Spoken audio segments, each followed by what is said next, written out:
Hey, everybody. Welcome back to the Outdoor Adventure Hour. Oh, today is going to be fun. We're actually going to talk about uh, the gear you should get, the gear you have to get, and the gear that might be nice to have. We're just going to about talking about the gear, all kinds of gear for competition shooting. And as always, we have the Rogue Banshee, Jason himself, helping me out. And I am Rob, Lupo Outdoors. So before we begin, I want everybody to, we're going to vote on something here. It's something we've never done. So if everybody likes Rob's hat, hit the thumb up. On. If everybody that doesn't like Rob's hat, hit the thumbs down twice. Because you know what happens when you hit the thumbs down twice, right? No. The thumbs down goes away. Oh, I see.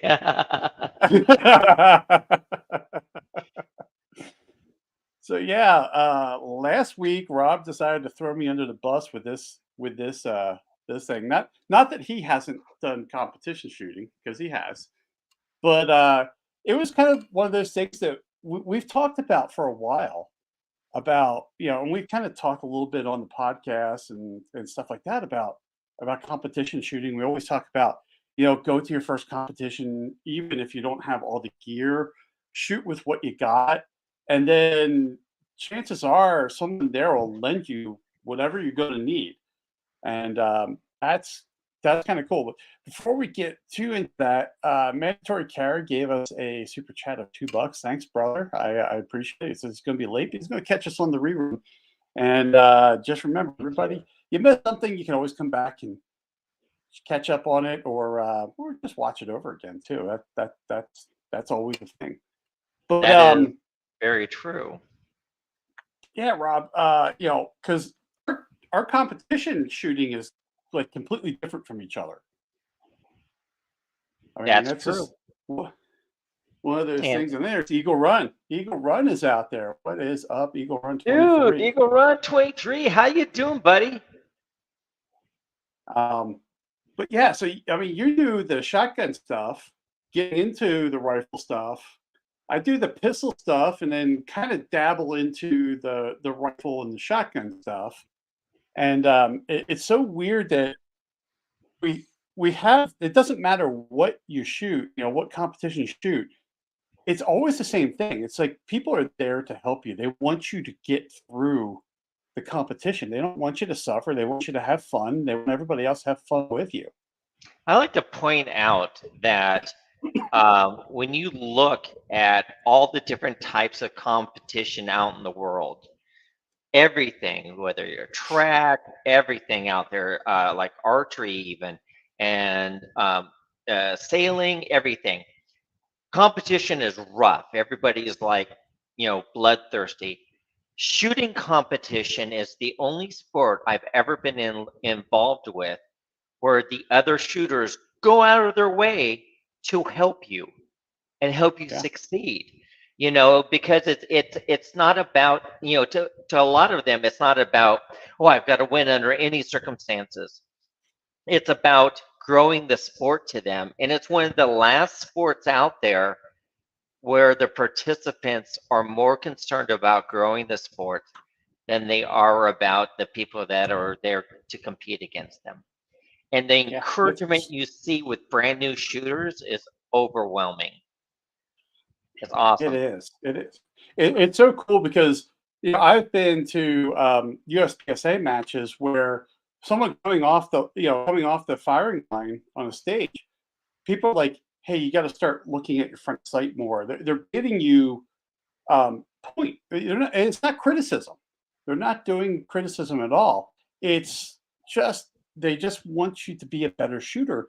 They see stuff they've been through these competitions, and they're just trying to shorten that learning curve as fast as they can for you.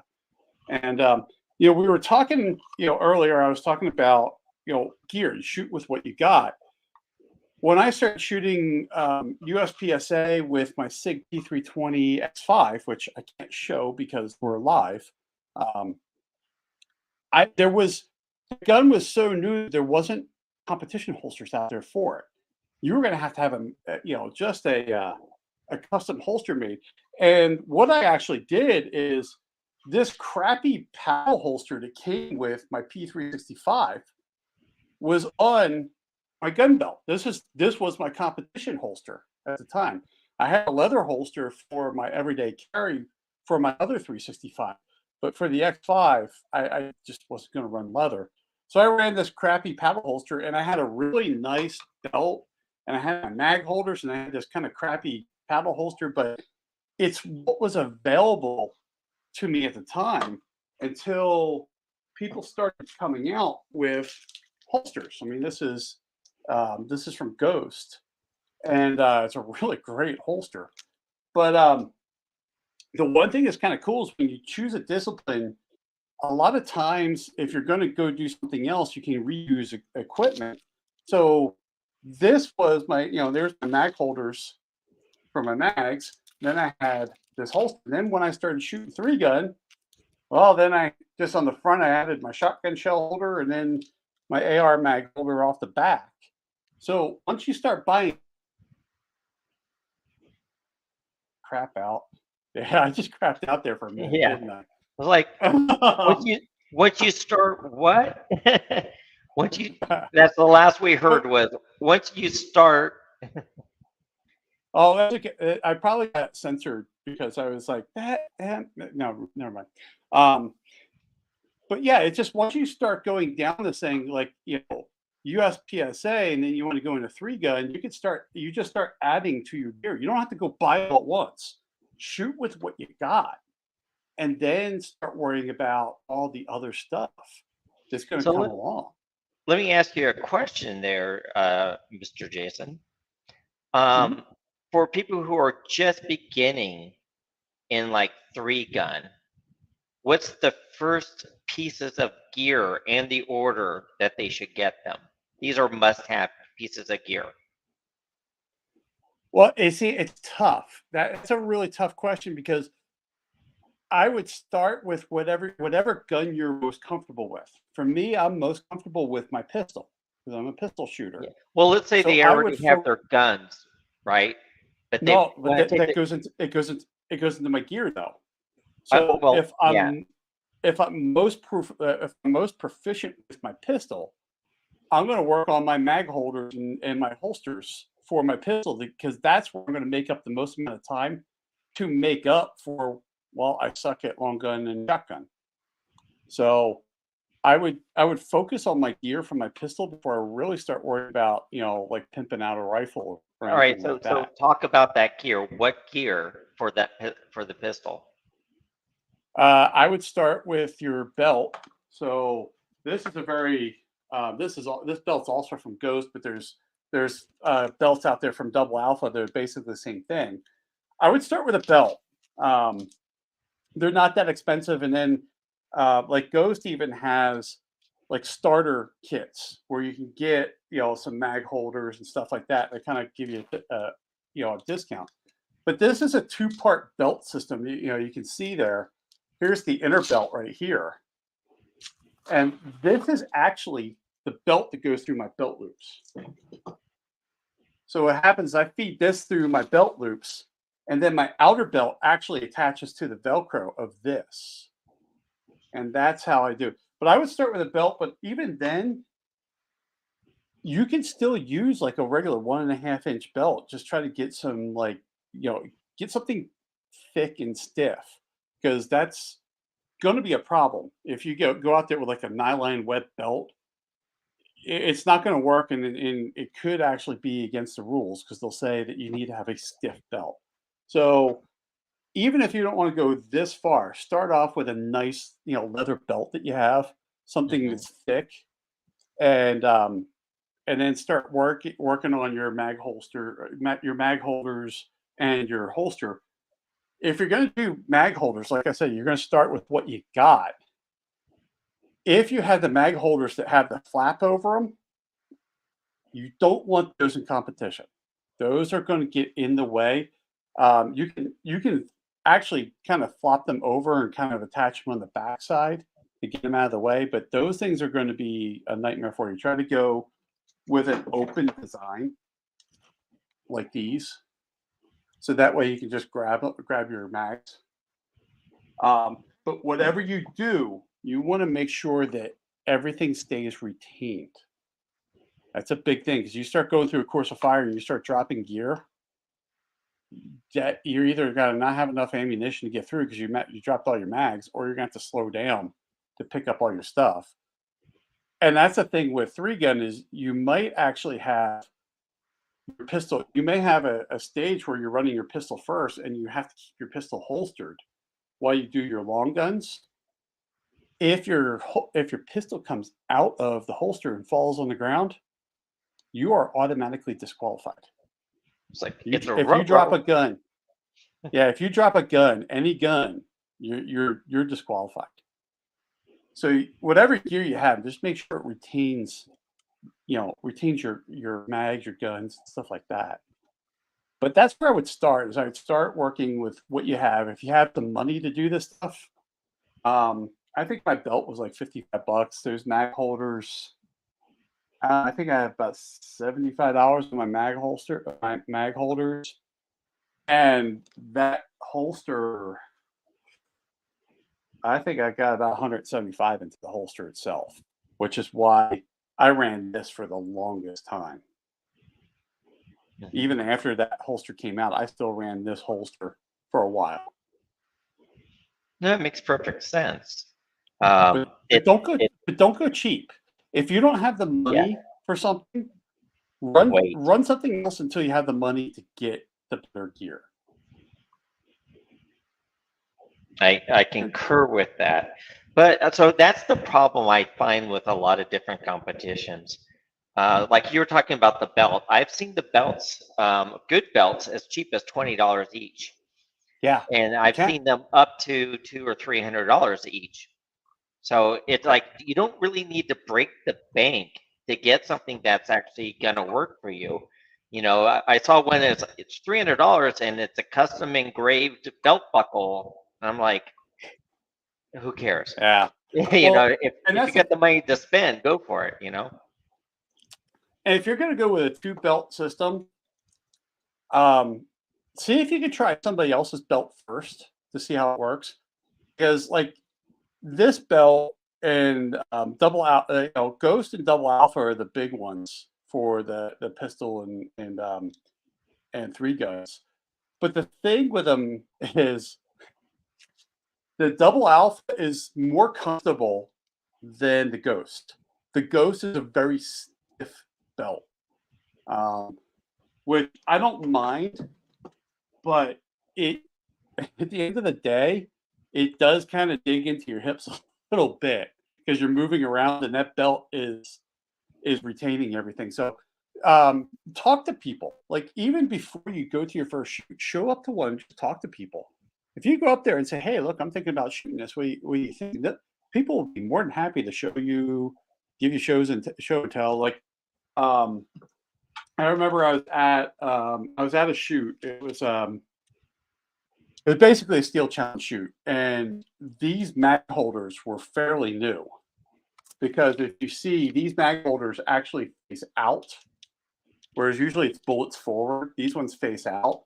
And I remember during the safety briefing, when they had all the squads together, I heard someone talking behind me, and I picked up that they were talking about my mag holders.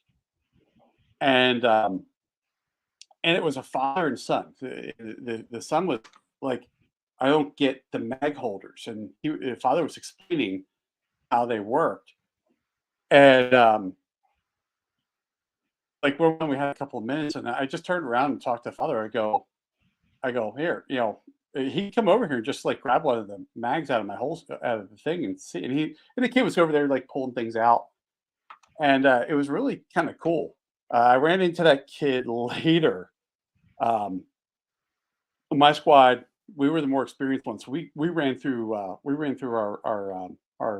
bays pretty fast, and we were coming up, and the kid was sitting there, and he kept on like looking and I was talking to father. He goes, and this is, the 320 was fairly new back then, especially the X5.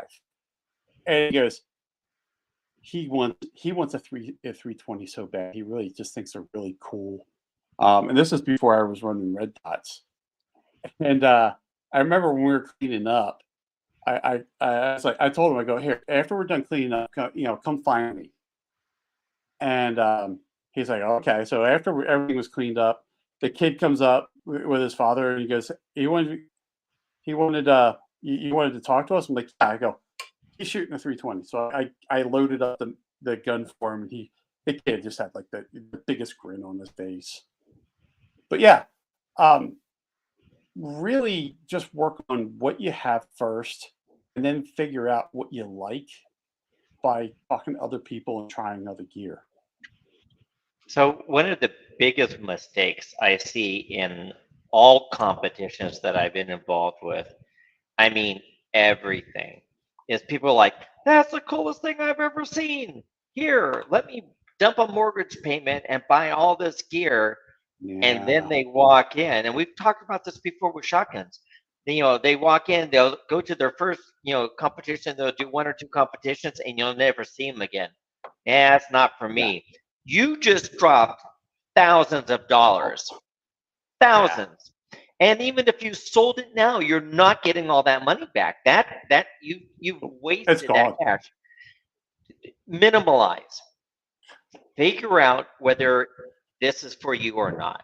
Because it's easy to sit there and go, oh, I need to get my belt and my cartridges, and I'm going to get this and I'm going to get that. And then you're going to go, it, wow, I just don't enjoy it. And then when I talked about shotgunning, I said, get yourself an inexpensive over and under, something that's reasonable. Don't break the bank on it.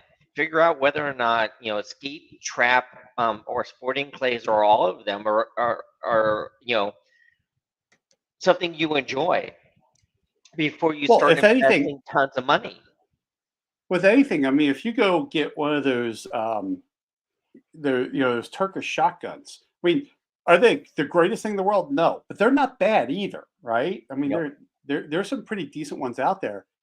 And new in the shotguns, you don't understand chokes, or you might think you understand chokes, but until you shoot them, you have no idea. So why not do that out of a $300 shotgun before you go and a $3,000 shotgun?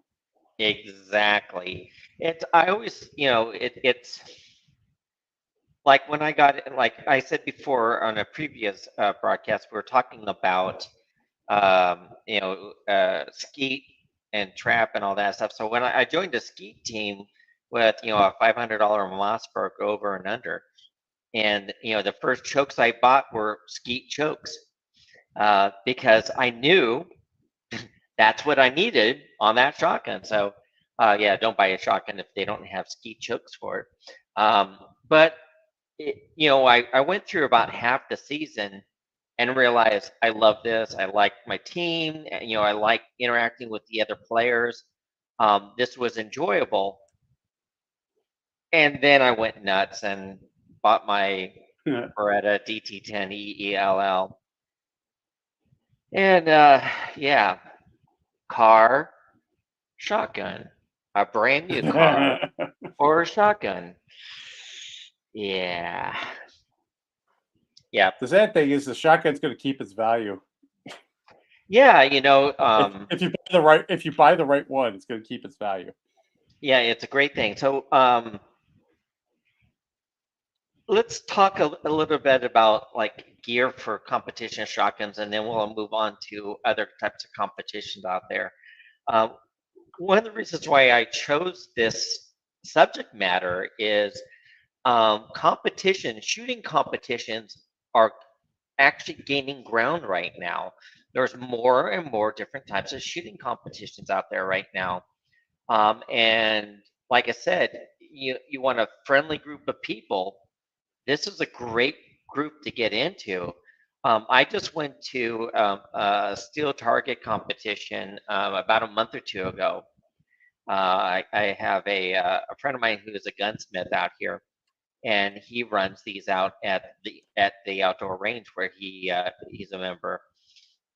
And my gosh, I mean, we had people wearing 3-gun competition pistols and the mags, and it was a situation where you had to like do 2 shots on these 3 things, and then a single shot on these steels, and then you had to do 2 shots on this small target out in the background, and then another 2 shots out there, and it was timed and points.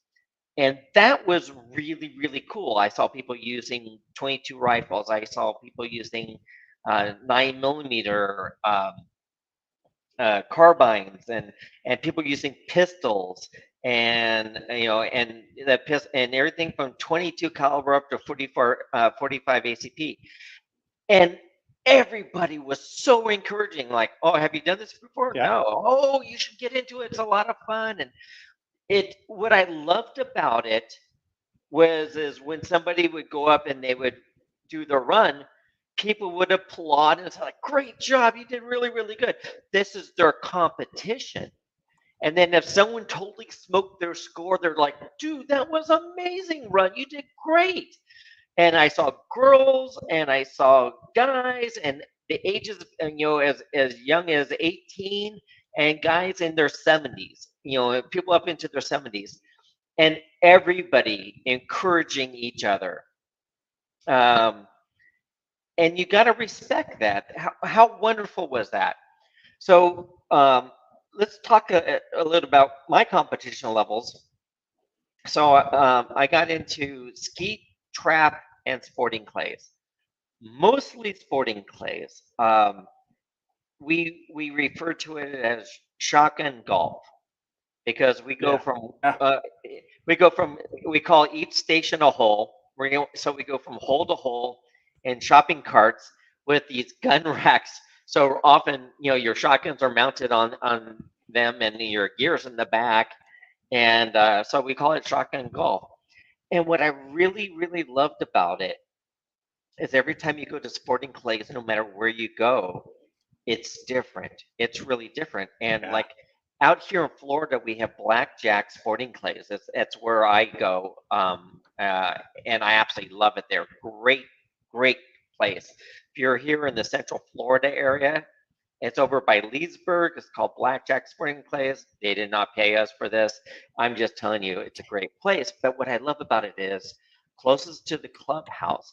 That first range is mostly for beginners and people Yeah. getting into it.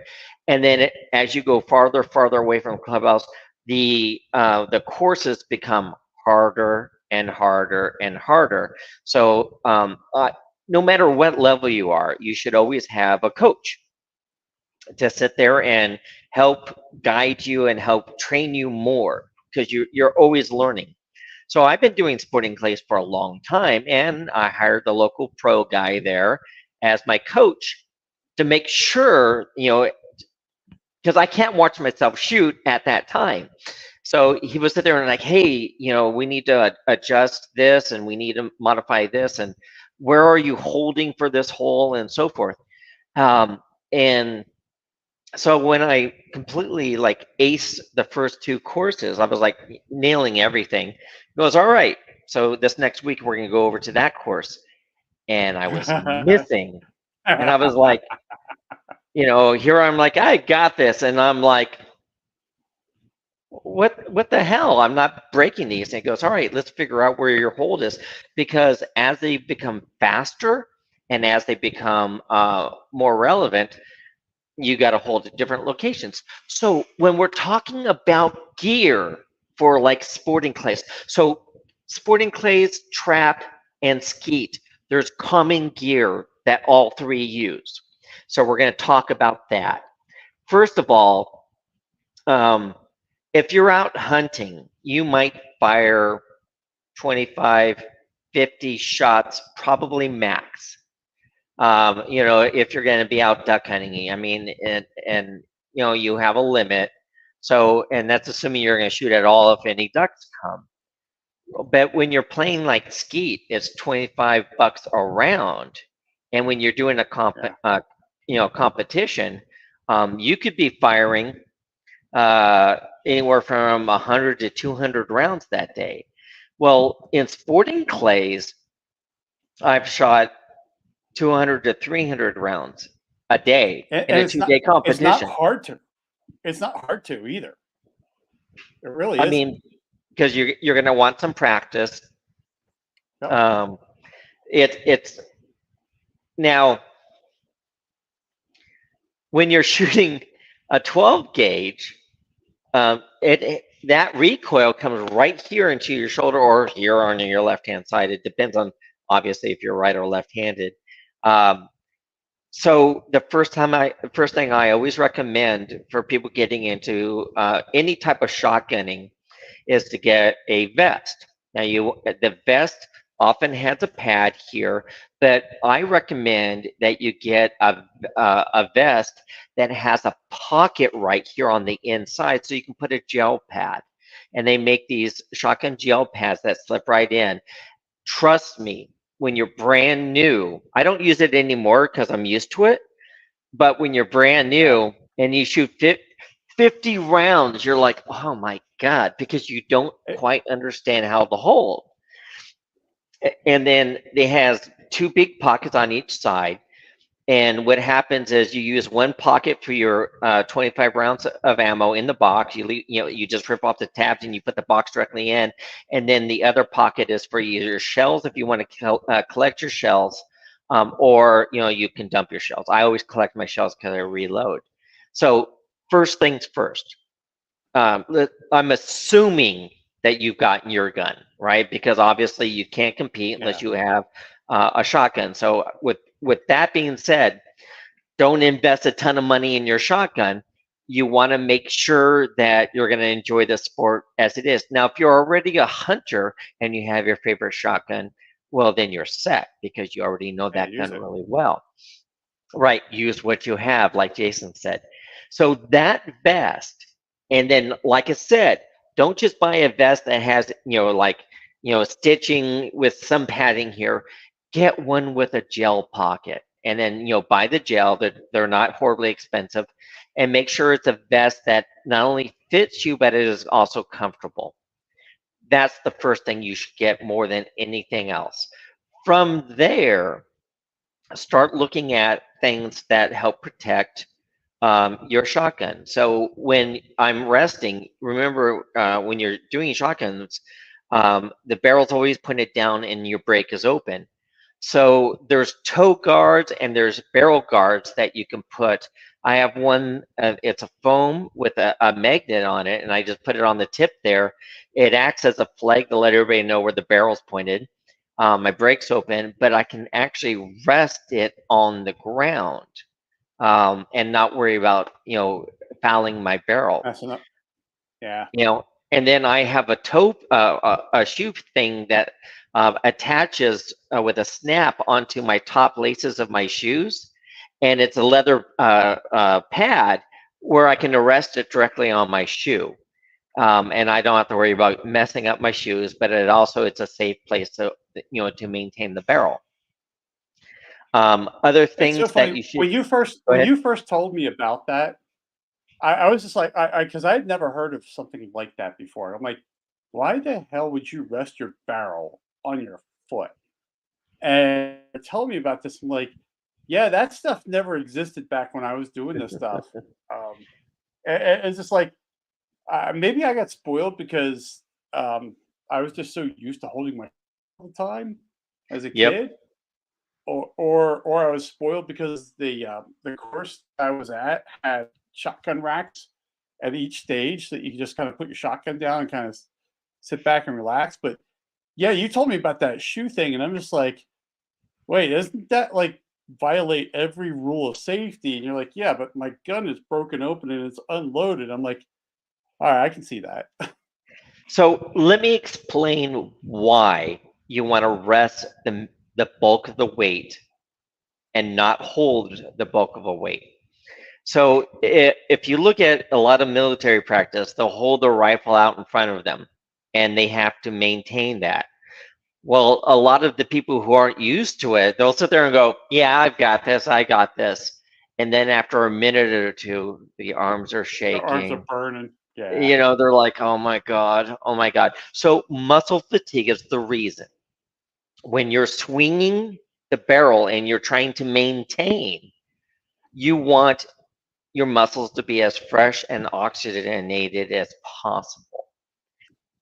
So when you don't have to hold the gun, like if I'm walking from location to location, or I'm waiting for my things, you don't always have a rest right there. So when you're playing skeet and you're out in the centerpieces and I'm in line, to Yeah. take that next channel, there's not a gun rest right there. There's usually on one No, end that's and one on the other end. So you rest it on your foot, or I can rest it on the ground with the magnetic pad. And what that does is that allows my arm muscles to gain more oxygen and lose the fatigue. Um, the guns get heavy after a while. Like, oh, my gun doesn't weigh crap. I'm like, yeah, try doing that all day long, and then see how strong your muscle. I've seen these big, huge muscle guys come in, and they're like, at the end of a run, they're like, and I'm like, they're like, how come your arms don't hurt? I'm like, one, I do this all the time because there's exercises I do when I'm at home. I'll take my gun and I'll trace the ceiling edges just to maintain balance and in strength. And then the other thing is to take your shotgun and just do this, lift it, do 20 of those every day to build up those muscle strengths, and so you don't get fatigued. So gear that first gear is your vest and your gel pad, because if you're not used to it, you're going to suffer tremendously. The other thing is some way to rest your shotgun safely while you're competing for muscle fatigue. Um, if your vest doesn't have pockets, they sell these belts with these pockets built in. Either way, you need a way to hold your shells and maintain the shotgun capabilities. That's hey, really all you real quick, need. Go ahead. real quick. We want to see Ricardo's out there. He says, "Hey, all." He's joining us on the Lupo Outdoors side. Because if you're Hey, watching nice. this, they this is actually live streaming to two different YouTube channels at the same time. You might be watching this on Lupo Outdoors, or you might be watching this on the Rogue Banshee. So Ricardo's out there on the Lupo Outdoors side. So Ricardo, thanks for dropping by. Yes, thank you so much. I appreciate that so much. Um, so when you're starting in shotgunning, those are the first pieces of gear that I recommend. Uh, the other thing I recommend is a bore snake for your Yeah. shotgun,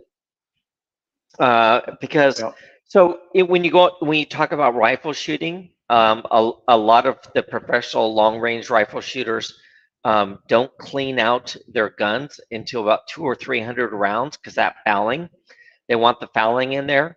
Um, but with shotgunners, I need that bore smooth. So I'll carry a bore snake with me, and a small bottle of cleaner, and a small thing of oil. And with shotgunning, after you've, I mean, people are like, oh, I don't shoot my, I don't clean out my rifle until I've shot maybe 200 or 300 rounds through it. And I'm like, yeah, my shotgun, I'll do that in a day. So what yeah, I'll, yeah. so when it comes to that bore snake is invaluable. So what I'll do is after each round, I'll run my bore snake through a couple times. Make sure that it's smooth and I don't have anything in there building up. Um, so for shotgun shooting, that's the easy part. The other gear that is an absolute must-have: hearing protection and Oh a yeah. good pair of shooting glasses. Now, with shotgunning, it's different than almost every other type of gun, shooting out there, because a lot of people wear just, by the way, you can wear your prescription glasses because they're rated, uh, but it doesn't protect you around the sides here, but Yep. it can protect you for something flying at your eyes. So those are acceptable in competitions. But with shotgunning, you want to buy an eyeglass kit that has multiple different colors of lenses, because some lenses are going to make that orange target clay stand out and let you hyper focus on it. Some are going to cut down the sun glare. Some of them, on like if it's foggy, are going to brighten things up so you can see more clearly. So the kit I have has like 6 different lenses in it. Um, so See, and it's all dependent on the weather conditions outside. So that's way different. And that's way different from those of us in pistol, where we have our regular smoked, we have our clear, and then we have our ambers. You yep. guys, I mean, our targets are staying still. Well, most of our targets are staying still. You got stuff flying around all over the place in the air. Where Well, I have exactly. I have a backdrop of the Earth, where you have a backdrop of the sky, a cloud, a bird. I mean, you got all this other crap going Trees, on above bushes, you. everything. Yeah. Well, and we use the amber, the clear, and the smoked as well. And then we have a bright orange, right? And then we have a polarized, and there's all kinds of different lenses. So when I can buy a set of like Winchester glasses and with multiple different lenses, and I can get a really nice set for under $100. But when people say don't skimp on specific things, the glasses and your hearing protection are the 2 things I would say don't skimp on. Um, Literally spend whatever you can afford on a really good pair of glasses. The more clear, there's some now where they're like $500-600, and some of them are $1,000. The glasses, that the lenses are magnetically set, so they can pop right off, and you can grab the next set, and they pop right on magnetically. But realistically, if you can, try them out. Put them on. Talk to other shooters. Oh, what are you using? Do you mind if I try them on and look at them and see how they fit with you and how they give you the clarity? But the next thing is hearing protection. So a lot of people wear uh, Muffs, the ear muffs. the clamshell, the earmuffs. Yep. I don't recommend those. Not for shotgun shooting. Well, not for shotgun shooting. Yeah, shotgun shooting and long range shooting. I mean, I got a pair right here. Yes.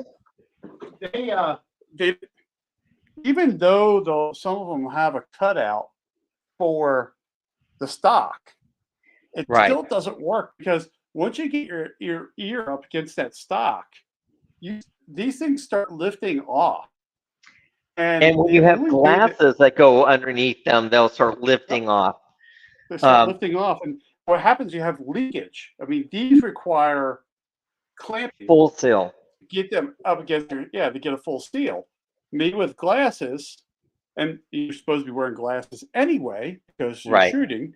And for those that, if you want to see what happens when you get a fragment in that comes back at you, Dustin Ellerman, or he goes Top Shot Dustin, he was actually on Top Shot, was shooting a pair of Wiley X glasses, and he got a fragment that came back that stuck right into his glasses, and he doesn't wear a prescription like I do or you do. He actually showed that on his Instagram account, and then he went out and took a pair of them and shot them with a shotgun to show how correct glasses are. But yeah, with these things, they require clamping to get a good seal. You're wearing glasses, you're going to lose seal because of your glasses.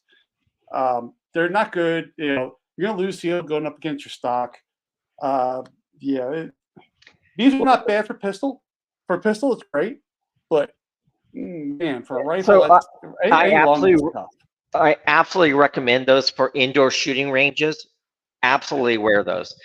But the other reason, and Jason's spot on here, because of your glasses, shotguns are loud, and when your glasses make that little hole in there, And they make special shotgun glasses that are very thin and like little arrows that go back in, and those actually work great. But the reason why I don't recommend them beyond that they open up a gap for sound and hurting your ears is when you bring the shotgun up, that thing will often touch or bump um, the stock. And when you're shooting at a moving target, the last thing you need is a distraction. And I'm telling you, those are massive distractions. So people are like trying to get their thing, so they're bringing it up and they're missing the targets left and right. Um, I have ESP internal ears. Jason has a pair of those as well. I have it too. They are Yep. spectacular for shotgun shooting. Absolutely the best there is. Hey, Tactical Fud. Um, so I highly recommend getting inside electronic ears that go into your ears. That you have to do a molding of your ears, but those are pricey. I mean, ESP, the cheapest ones are about $900, and the top of the line runs about $2,400. But how much is your hearing worth to you? And if you get into shotgun shooting professionally, every single professional shooter has electronic in-ear thing, and not ones that are like, you kind of screw in or push in and all that. No, they have molded ear electronic earplugs. Every professional It, does. There's a and reason for it. trust me, for some, like, Lupo knows me because we work together. Um, I've been losing my hearing for a while, and just this year, I started wearing hearing aids. And if you think that good hearing protection is expensive, wait until you have to price out hearing aids. My hearing aids, fortunately, our insurance is pretty good, but my hearing aids is like $4,800. So trust Yep. me, good hearing protection is good. I mean, these are the molds from when I did my ESPs. I still have my molds. They molded this, they molded my ear. I got my ears molded and then had them sent off, and then ESP, and not ESP is not paying us for this. No. It's just really good hearing protection. The two of us. Yeah, we both have talked to the It guy definitely. at ESP, and Jason's had him on his podcast. Great company, great guys. Highly recommend them. But I wouldn't use the ESPs for everything. But we can talk about that on a different No. show. But for But even shotgunning, they're invaluable. yeah. But even So even the guy from ESP, he says on indoor range, double up. yeah, you wear the clamshells and you wear their Yeah. ESP on the inside, so you can hear everything that's going on around you. With the electronic earmuffs and the in electronic insides, but now you're doubly protected. So hearing protection, spend on the hearing protection. So the number one thing, aside from your gun, that you should spend your money on, when they say with rifles, you should spend 3 times the amount on the scope. When you're shotgun shooting, spend everything you can on the hearing protection. And I would highly recommend, if you can do it, go for the molded internal ear protection ones first, because you can use them for all shooting in one form or another. Um, so it's kind of like an all in all thing. But when you're out hunting, I turn them on. You can actually turn them up and you can hear the slightest It ruffle amplifies. of it. Yeah. Yep. But the highest level I ones also block wind noise too. So if you're hunting, you can hear the game and the wind doesn't give you that hollow sound. It's fantastic yeah. stuff. I've had my ESPs on.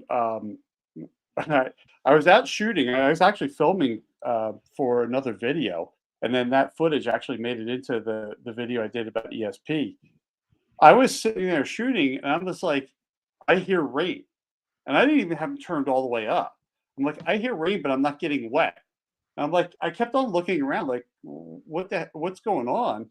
And then I could actually start seeing the rain coming in. I picked up the rain like probably about 2 minutes before it actually hit me.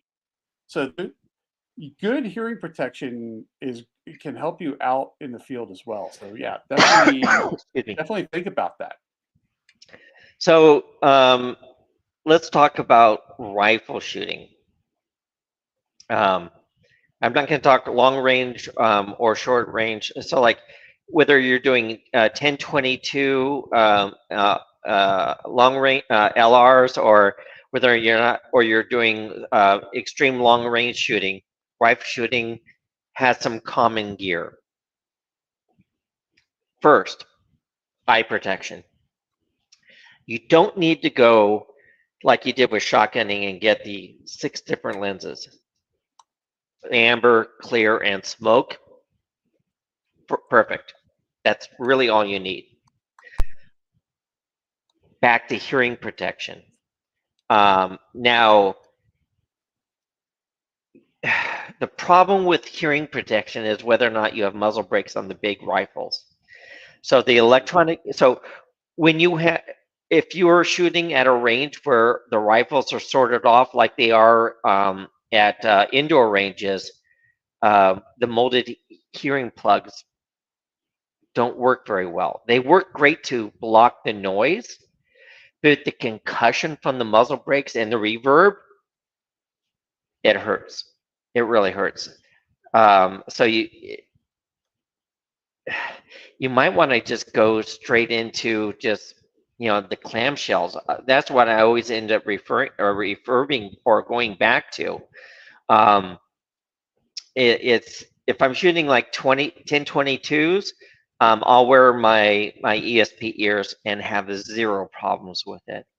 But if I'm doing long range shooting and I have the muzzle brake puts the sound back.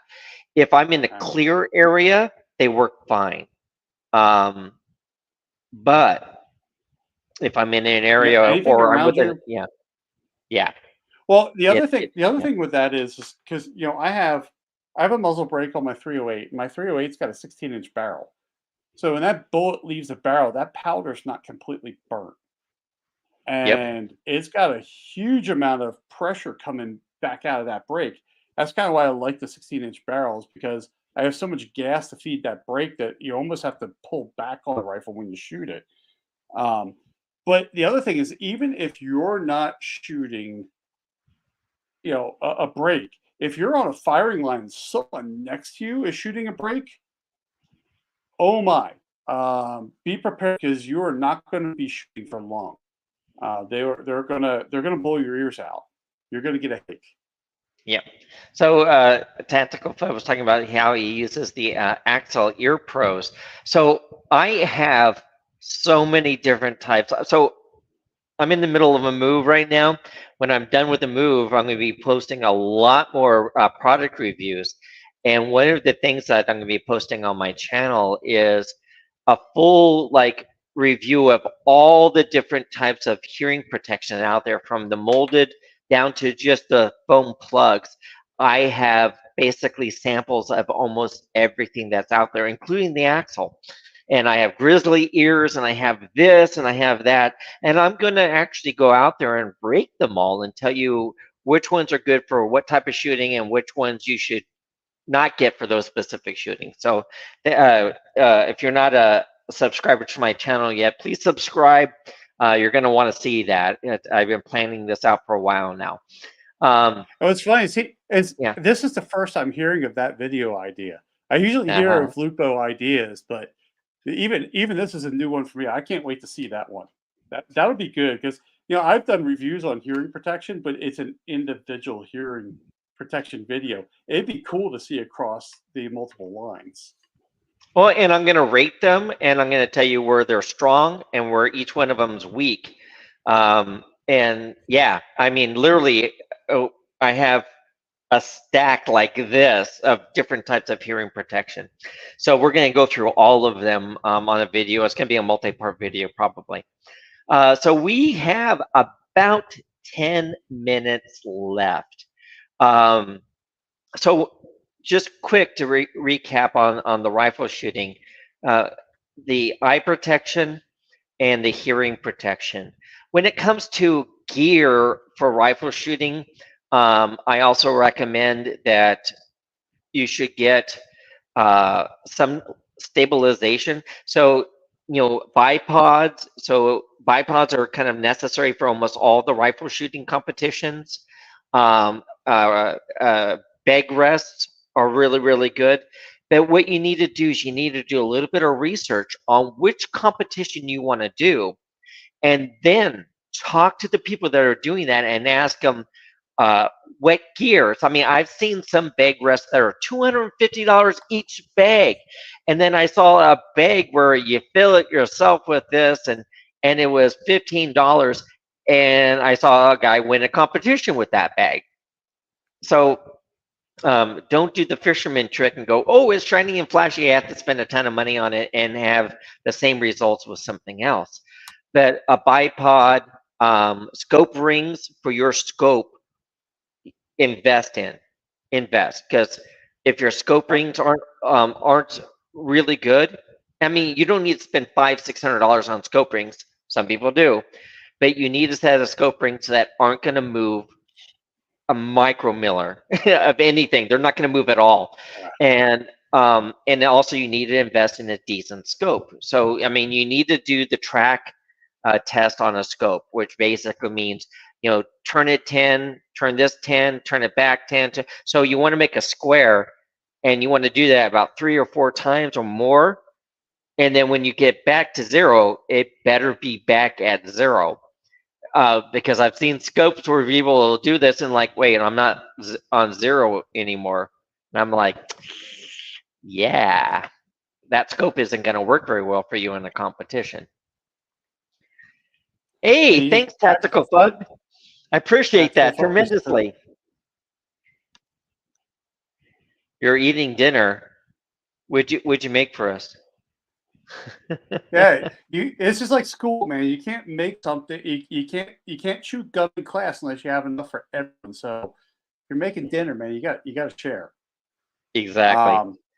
But I'll tell you, there's one thing that we didn't talk about that I make sure that I have with me every time I go shooting is a med kit. Absolutely. I How do we miss carry a that? med kit with me. You know, I was waiting for the end because there's a lot of stuff that crosses over, like eye protection, ear protection crosses over between everything. Um, but yeah, I actually have two. I usually have two med kits with me. I have a small trauma kit. Hey, Vanessa Kitty. Um, I have a small kit that comes with me, and then I have a larger kit. I use my medic. I have the TFAC and then the MyFAC, the pro version of the MyFAC. The thing is that if you have a med kit, make sure you know what you're doing with it. Take some classes with it. Learn to know what to do because you create a lot more. Chicken cutlets and veggies. Ooh, that sounds good. I Uh, want some now. yeah, I know. We're having ham steaks tonight, so Fine, yeah. rub it in. But anyways, yeah, get some training, get some first aid training, and learn how to use the kit and know what all the stuff is. Because having the stuff and not having the knowledge to do it, just like shooting, you can have the gun, don't know how to use it. It's not going to be a very efficient tool. Same thing in your med kit. So make sure you get a good med kit. And I don't like the ones you can go to Walmart and the box stores and get those kits. They're not bad, but when they say they have like 100 items in it, 95 of them are band-aids.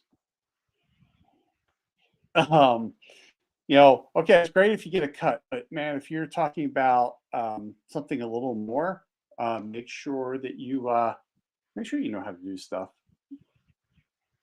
Exactly. I mean, and then there's simple gear that everyone should have. You need to have a portable water bottle. Make sure you have food and all that stuff. So Jason and I were actually talking earlier today about how we're gonna handle SHOT Show. So when Jason's at SHOT Show, as you are with shooting, he carries like a little cold pack and some food and a small thing in his backpack. Well, you would obviously put this into your range bag. So what I always do is I take my common gear and I have what I call a common range bag.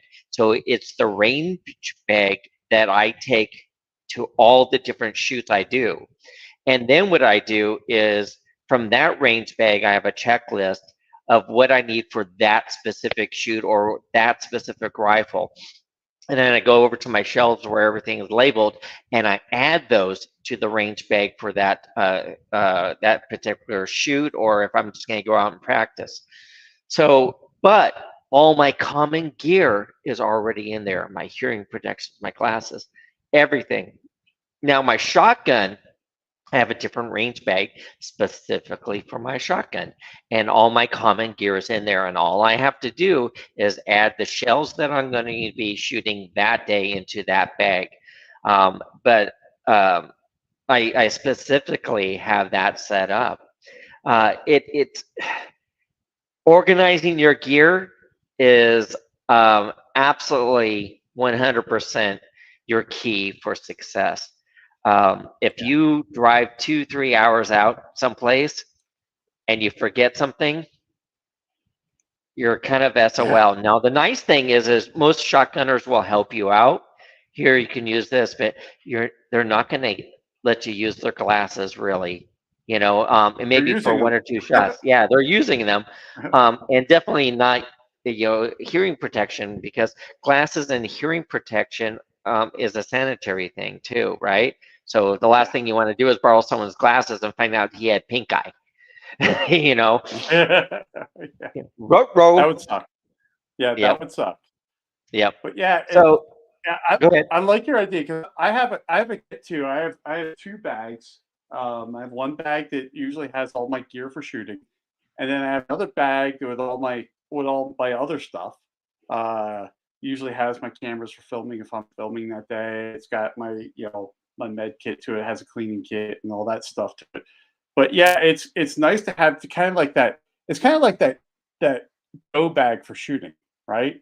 I have my bag for specific needs, and then I have my go bag for shooting. I just grab and go.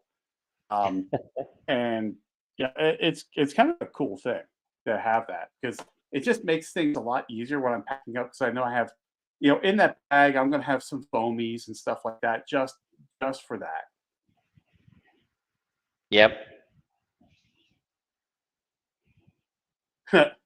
Vanessa Kid, wearing optics since 1967. Your glasses will do no good on me. Yep. Yeah, Now, a lot of the pro and that's shooters will get prescription shooting glasses. So one of the that's what guys I worked mine are. with, yeah. So one of the guys I worked with, who There's was a like shotgun shooter, I was talking about the different lenses. So he has all 6 different, shades and lenses that are prescription that he's paid for, and the that's lenses expensive. are like $400 each. So but he has all of them, and I'm like, but he's also ranked really high. So, uh, Jason, tell people how they can find you. You can really see if you just go to Google and Google the Rogue Banshee, you'll run into something of mine pretty quick. Either the YouTube channel, the web page, Instagram. I have 2 Instagram accounts. Most people know about the old one. That's the one that's inactive right now because I have a little argument with Instagram. That's a story for another day. But on Instagram, I have the Rogue Banshee Media is out there. So yeah, it's not hard to find me. Just Google the Rogue Banshee, and you'll run into me somehow. Yep. And I am Lupo Outdoors. You can find me on Facebook. You can find me on Instagram. You can find me on YouTube, which is where I prefer you to find me. Um, all I can say is thank you guys so much for attending today's podcast on basic gear for different types of competitions. Jason, what are we talking about next week? We're going to change things up next week. We're going to talk about water sports next week because we've been doing shooting for a while. We started off Yeah. with some camping, but water sports sounds like a fun topic. Yeah, I got a bunch of things I can talk about on that. Thank you guys for very much for attending. We will see you next week, Friday, same bat time and same bat channel. We'll see you soon. See you guys.